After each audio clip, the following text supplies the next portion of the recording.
Al Cierre con Andrés Mompotes.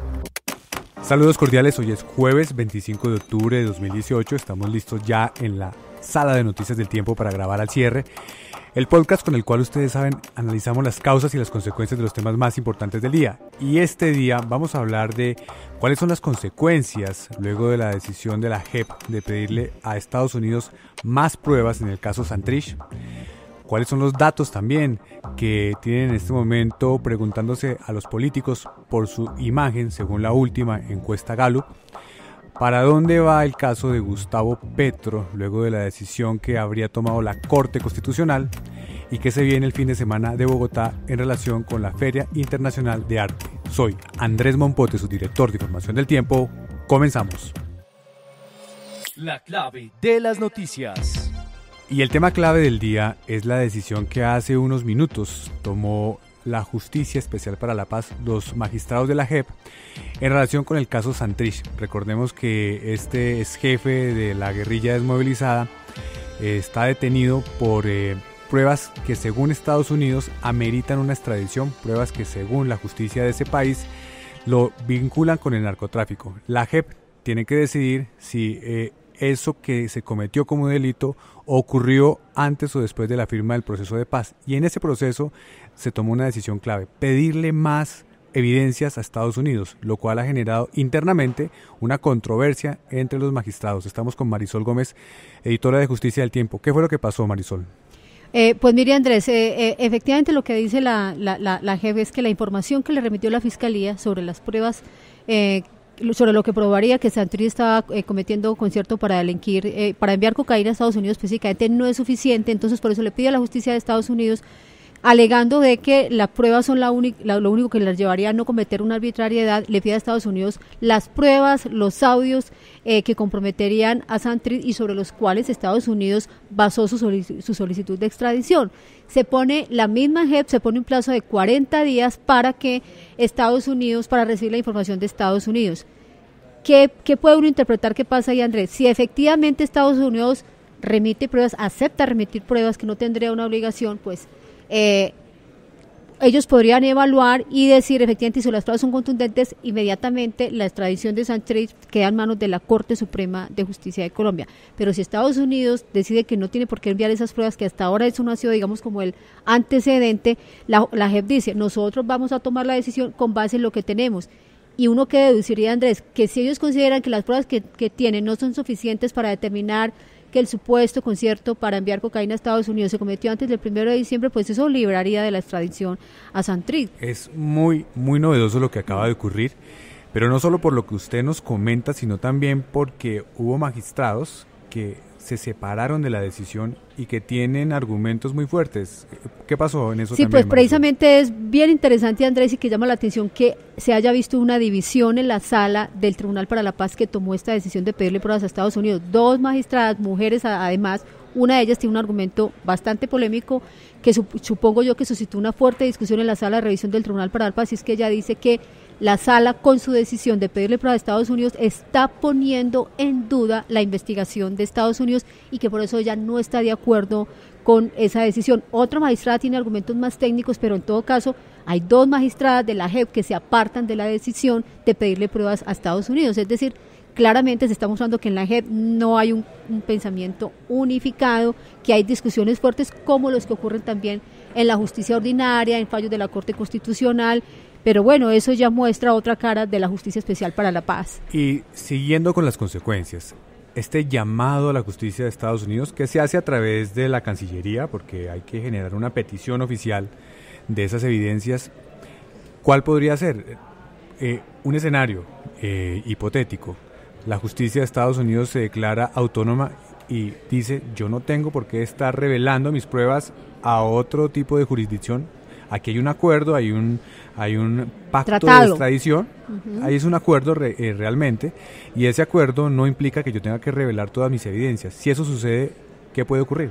Ahí donde entramos en un alargue del lío de Santrich, que ya lleva 6 meses, además, Andrés, hay que recordar que Jesús Santrich está detenido desde comienzos de abril, es que si la JEP decide que no tiene pruebas y como alega que solo con pruebas puede tomar una decisión sin arbitrariedad, pues en consecuencia puede decir que no tiene suficientes pruebas y que Santrich se queda en Colombia porque ella, que según la Corte, también acuérdese usted, Andrés, que la Corte dijo, es la JEP la que tiene que determinar si el delito de Santrich se cometió antes o después del 1 de diciembre del 2016, entonces, fecha en la cual quedó el acuerdo de paz. Lo que más podría beneficiar a Santrich en este momento es que Estados Unidos reclamara su derecho a mantenerse con sus pruebas. Sin duda, si nosotros analizamos el caso lógicamente, le favorecería, porque entonces la JEP podría decir, como no tengo suficientes pruebas, que es lo que está diciendo hoy, yo no puedo decir que este hombre es extraditable o que debe ir ya a la justicia ordinaria y que sea la Corte Suprema la que decide. Entonces le convendría, claramente a Santrich le convendría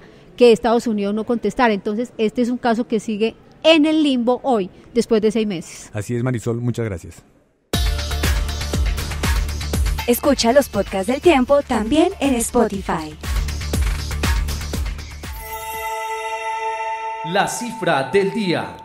Y continuamos con la cifra del día. Esta vez no se trata de un asunto económico. Estamos con Juan Francisco Balbuena de la sección política porque vamos a hablar de las cifras de la encuesta Gallup, de los datos que vienen ahí. No vamos a hablar de una cifra específica porque son muchos y vamos a arrancar por el primero de ellos, que tiene que ver con la imagen del presidente Iván Duque. Juan Francisco, ¿qué dice la encuesta sobre el recién llegado mandatario? Pues Andrés, a menos de 3 meses de haberse posesionado en su cargo, pues va como creciendo la imagen favorable del presidente Iván Duque. Según la encuesta, en la medición de agosto tenía el 40% de aprobación a la forma como ha venido desempeñándose, y en la última medición de octubre subió a 47%. Curiosamente, la desaprobación también subió un poquito, del 37% al 41%. Entonces, pues, digamos... Pero ya se habla de un crecimiento de imagen que es más parecido a lo que podría estar pasando en la opinión pública, dado que en agosto era muy difícil medir a un presidente que apenas estaba llegando, era difícil medirlo por sus decisiones cuando apenas se estaban conociendo. Y además tomando en cuenta otro elemento, ¿no? Iván Duque no es una persona demasiado reconocida dentro de la opinión pública. Hasta hace tal vez un año, pues la gran mayoría de la gente en Colombia yo creo que no sabía quién era Iván Duque. De hecho, es un fenómeno político inédito, por lo menos en la historia reciente del país. De hecho, yo creo que hoy en día mucha gente sabe que el presidente es Iván Duque, pero como que poco se conoce de él. Entonces, digamos, el tema de Uribe ahí detrás, el tema de estarlo reconociendo, pues yo pienso que es lo que ha hecho que vaya poco a poco creciendo esa imagen de él dentro de los colombianos. Bueno, ¿qué otros resultados ya en relación, por ejemplo, con la implementación del proceso de paz se conoce? Bueno, en este tema sí las cifras pues no parecen ser tan positivas. La mayoría de la gente está creciendo mejor el porcentaje de colombianos que cree que el problema de la guerrilla está empeorando en Colombia. En agosto pasado era el 48% y en esta medición es el 57% de los colombianos los que piensan que el problema de la guerrilla está empeorando. A esto se suma el tema de la implementación y del cumplimiento de los acuerdos por parte de las FARC, que también creció el número de personas que no cree que las FARC vayan a cumplir con lo pactado. Pasó de 62% que no lo creía en agosto al 74% que hoy en día no cree que las FARC van a cumplir con lo pactado. Sin duda lo que está pasando con casos como el del Paisa tiene que ver con esta sensación que tienen los colombianos. Y adicionalmente hay otro elemento también, ¿no? En los últimos meses pues ha habido todo el tema del ELN, un poco de ataques de bandas criminales, secuestros, y digamos como que la gente siente un poco que las disidencias de las FARC pues han tenido mucho que ver con eso. Ha sido muy sonado el tema de Guacho, el tema de los periodistas ecuatorianos, digamos como que todo eso se mezcla para que la gente pues tenga la percepción de que pues es posible que las FARC no cumplan con lo que se comprometieron. ¿Qué otros datos tiene la encuesta? Y hay otro ya sobre el tema de la implementación, y es que también creció el número de personas que piensan que la implementación va por mal camino. En agosto era el 52% y ahorita en la última medición el 66%. Entendiendo pues la implementación como todo el tema, pues por un lado normativo, ¿no? Para poner en práctica los acuerdos de paz, y por otro lado, pues el tema de los proyectos productivos, de la desmovilización, y ahí viene pues todo el tema de la justicia para la paz, que tampoco le va como muy bien en la encuesta, porque la gente no tiene una opinión muy favorable de la JEP, ¿sí? De acuerdo. El 41% de la gente tiene una opinión favorable de la justicia para la paz, pero el 48%, que es más, pues tiene una opinión desfavorable de esta justicia de paz. Más aún con las controversias que acabamos de escuchar en el segmento anterior. Juan Francisco, todos los datos, la ficha técnica la podemos encontrar en eltiempo.com. En eltiempo.com y en la edición de mañana del Tiempo. Muchas gracias. Escucha ahora No es hora de callar, el podcast liderado por la periodista Ginette Bedoya. Lo más leído en eltiempo.com. Continuamos con la historia más leída en eltiempo.com. Hoy los lectores estaban detrás de este titular. Con decisión de corte, buscan sacarme de la vida política, Petro. Estamos hablando de un fallo que se habría producido porque todavía no se conoce oficialmente en relación con una consulta a la Corte Constitucional sobre las normas que impiden que un político pueda posesionarse si tiene sanciones fiscales. Este sería el caso de Gustavo Petro. Estamos con Mateo García de la sección política del Tiempo. Mateo, ¿qué fue lo que pasó? Sí, Andrés. Resulta que la Corte Constitucional estudió una demanda contra una norma que impide que las personas con inhabilidades fiscales se posesionen en cargos públicos. Entonces son dos leyes del 2000 y del 2002 que impiden que las personas con sanciones fiscales no puedan ocupar estos cargos, como es el caso de Petro. Petro tendría dos sanciones fiscales que tienen medidas cautelares y son por cuando fue alcalde de Bogotá, una por bajar las tarifas del Transmilenio y la otra por este tema de las basuras. Ahí lo que en este momento, mientras se conoce realmente cuál es el fallo, lo que se sabe o lo que uno entiende por los analistas jurídicos es que evidentemente esto no afectaría el desempeño que tiene hoy Petro como senador, es decir, no puede hacerse hacia atrás, no podrían en teoría sacarlo del cargo, pero en un cargo nuevo hacia adelante sí podría tener problemas, y es donde él sale y da esta declaración pública diciendo que lo que están haciendo es frenando a un candidato que obtuvo alrededor de 8 millones de votos, que casi llega a la presidencia de la República. Esa defensa tiene que ver con el hecho de que consideren hoy en la campaña o en aquellos que hicieron parte de la campaña de Petro que este tipo de cosas son las que podrían frenar su candidatura hacia adelante. Sí, de hecho a Petro esta mañana le preguntaron como, bueno senador, ¿podría perder su currículo, podría haberse expuesto a perder la curul? Y él se notó tranquilo y dijo que la cosa no era tanto perder su curul, digamos que estuvo tranquilo en ese aspecto.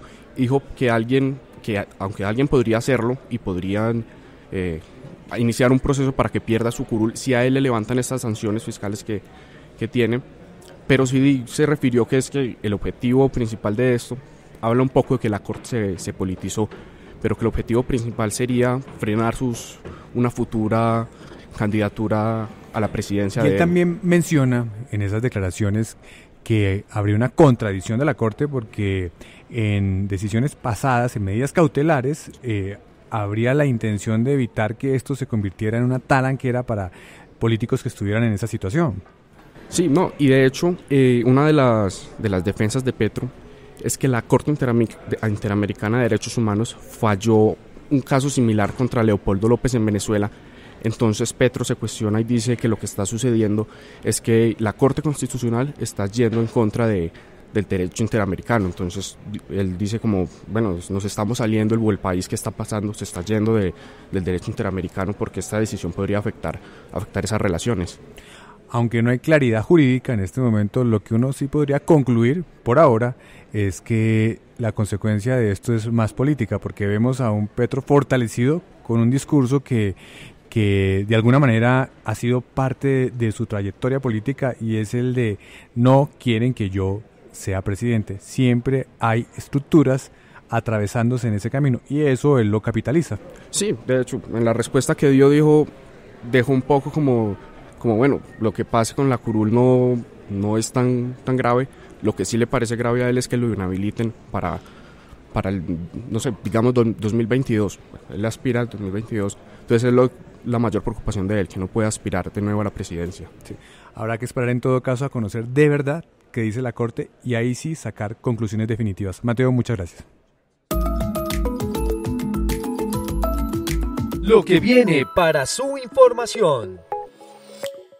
Y en lo que viene vamos a hablar de la Feria Internacional de Arte de Bogotá, un evento que ya se convirtió en un referente en Latinoamérica y en todo el continente, que empieza hoy jueves y que va durante los próximos días. Tendremos un fin de semana con muchas posibilidades de ver a muchos artistas. Estamos con Laura Guzmán, experta en artes plásticas en la sección de Cultura del Tiempo. Laura, 3 recomendados. Cuéntenos, yo sé que es muy difícil, pero 3 recomendados. Pues es bastante difícil porque hay más de 3.000 obras, pero bueno, primero vale la pena aclarar que Árbol está apostando cada vez más a interactuar con el público y que las obras pues generen una experiencia más allá de simplemente verlas. Entonces el primer recomendado sería la obra de Miller Lagos, que traducida sería algo así como Hacedor de Lluvia.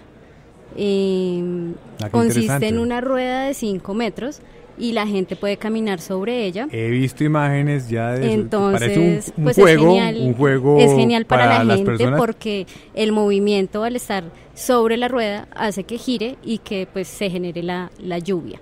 Entonces es una propuesta muy interesante pues para estudiantes, sobre todo que creen que el arte es bastante aburrido y en general se encuentran con que pues es una experiencia que los involucra totalmente.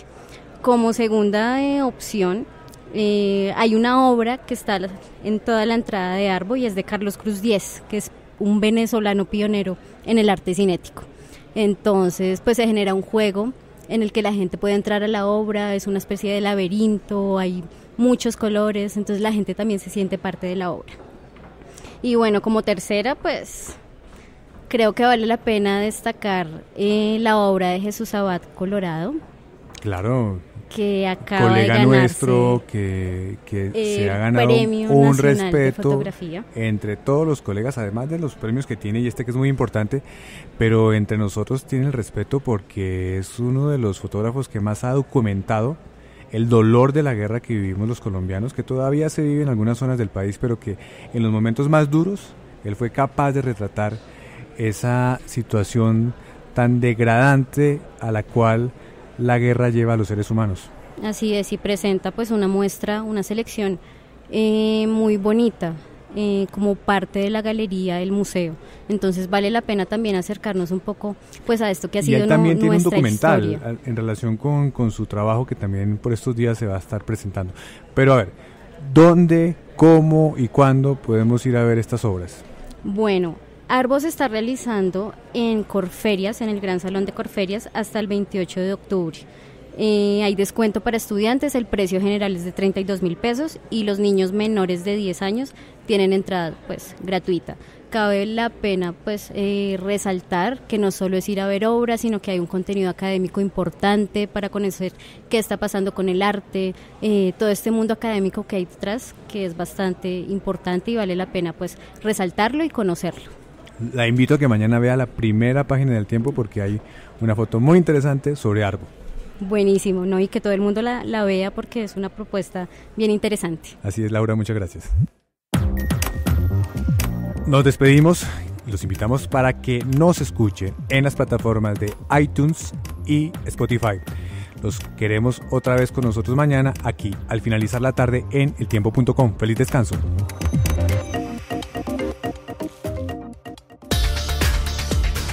Escucha otros podcasts de El Tiempo ingresando a www.eltiempo.com/podcast.